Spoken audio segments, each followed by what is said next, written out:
So Brad, last segment we talked about backup and the need to back up. We heard these scary statistics and we talked about the complexity in choosing a backup.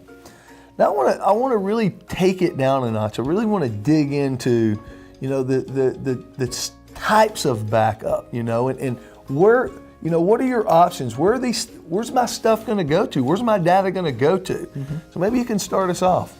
Yeah, I mean, really, as you take a look at, regardless of what technology or tools or software or anything, regardless of any of that, there's really a handful of places where you can put the files themselves in order to protect yourself. And so as you look at the locations where you could, I mean, it is conceivable. Let's just take a laptop, for instance. You can take that laptop and you can basically back up that thing to itself, or what we call internal backups. And so, yes, it's still a little bit of an issue. However, you do have a second copy of your data on the same device.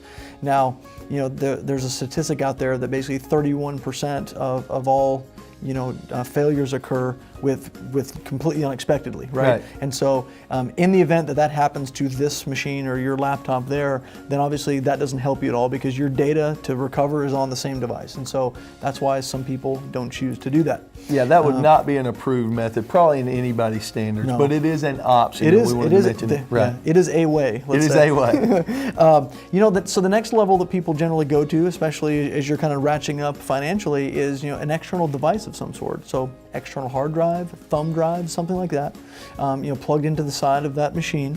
And so you could, again, conceivably back up from that device to that external device. That way, if this thing happens to die unexpectedly, then at least you have the data here to be able to port it around and bring it back to somewhere else. And I believe that's the number one way people are backing up today, with mass storage device, right? Yeah, USB mass storage device. That's exactly right. And so, that's basically kind of the second method.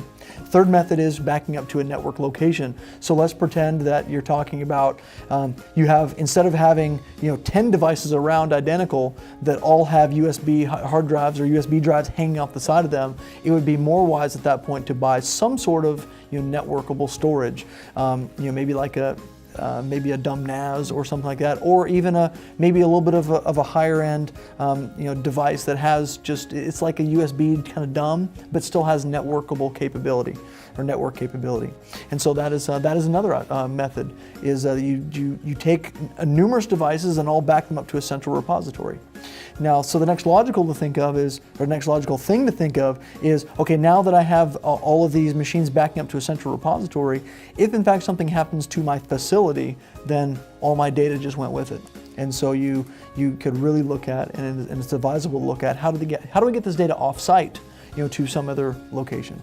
So really, as you look at it again, from the very, very basics up to the more advanced is, do I have internal backups, mass storage device or external device, a network location, and then off-premise.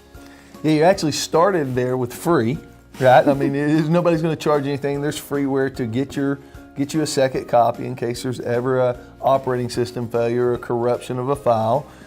And you went all the way up to, when it goes off-premise, how far do you want to go? Do you want immediate RTO? Do you want high availability?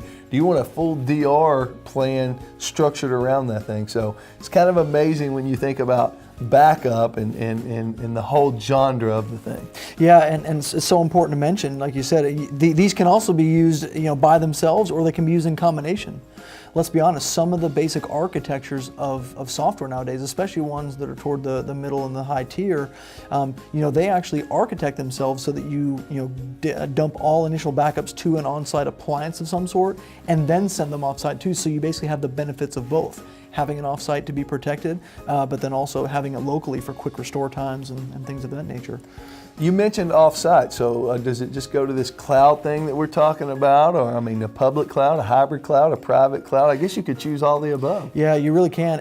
You really are only limited by your imagination. I mean, if you're working with a trusted managed service provider, for instance, they're more than likely going to have their own umbrella that they would like to roll you up underneath, and so that they could obviously manage you and all of their other customers most effectively.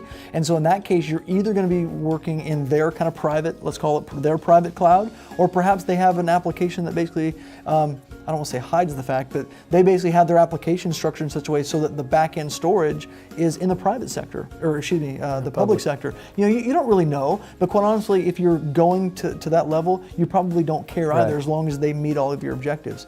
And so you're right, it really is a little bit all over the place. Now, but I will say that especially if you end up taking on the onus of putting all these things into place, again, you've got your choice as well. You can buy dedicated space from somebody.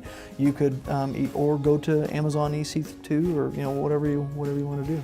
So Brad, what I think would be really cool is if in the next segments we walk through every one of these technologies, so we could share the gory details and the features and benefits of these different technologies. I actually want to start with a tape drive, talk pluses and minuses. I must do a little consumer report on each one of these technologies, because there's somebody out there that's going to be making a decision on which one's right for me. I mean, I don't have any money, I don't have a big budget.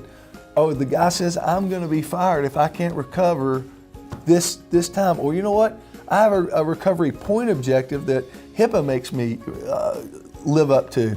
So that's what I think would be kind of cool. What do you think about that? Yeah, I think it'd be a great idea. In fact, we obviously will kind of give a once over the world of tools that are out there that fit in these different categories, and then we'll obviously show you the ones that we have used in the past and are currently using in those different segments. So yeah, let's do it. Let's do it.